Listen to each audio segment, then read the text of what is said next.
The year is 1973, and the U.S. Supreme Court is in session.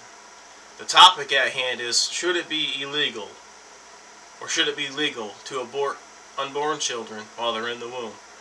On this dark day in American history, the U.S. Supreme Court ruled in favor of the woman's right to choose, meaning that it is now legal today to kill and abort unborn babies while they're in the womb. Since that day, this topic has been in debate ever since.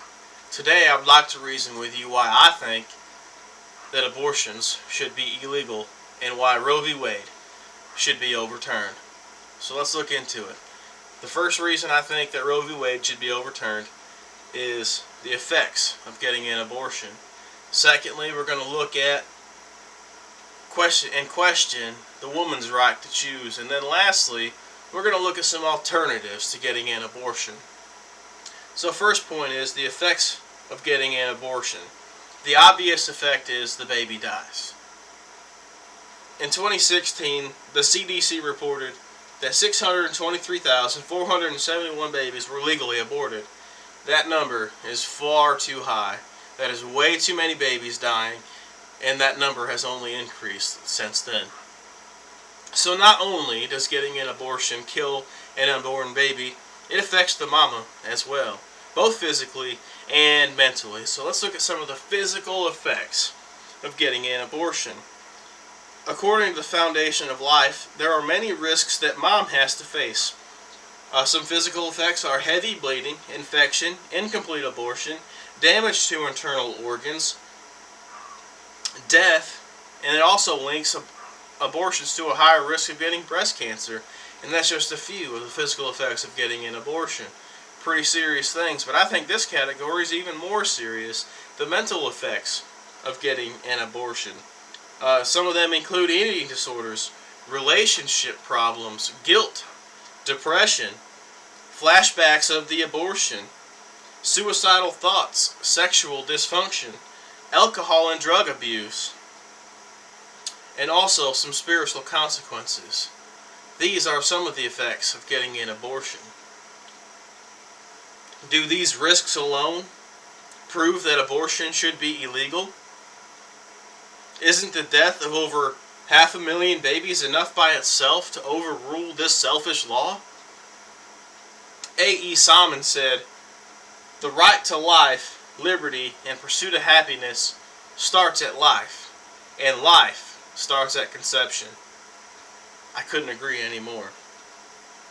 So now we're going to question the woman's right to choose. Point number 2, the woman's right to choose. Let's question the woman's right to choose, but first let's look at the definition of the right to choose. Dictionary.net defines the right to choose as the moral or legal entitlement of a pregnant woman to make the full and final decision either to give birth to her child or to abort the fetus. There's the choice that the U.S. Supreme Court ruled on. They ruled that the woman has the choice to either kill their baby or have their baby.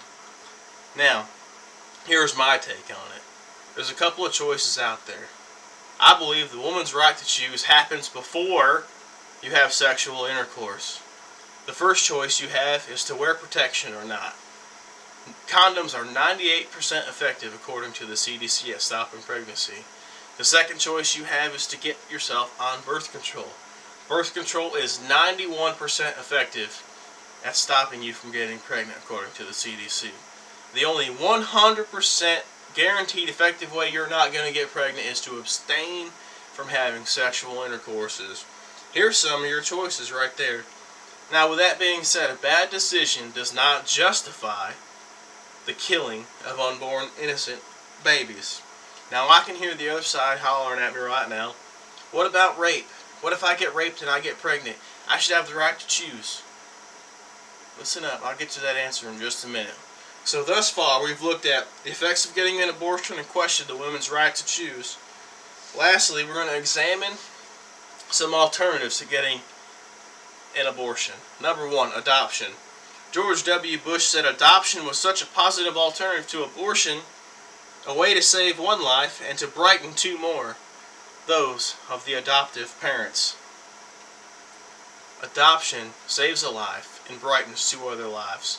That's one option. rather than getting an abortion. That's one alternative. The second alternative that I thought of is Plan B.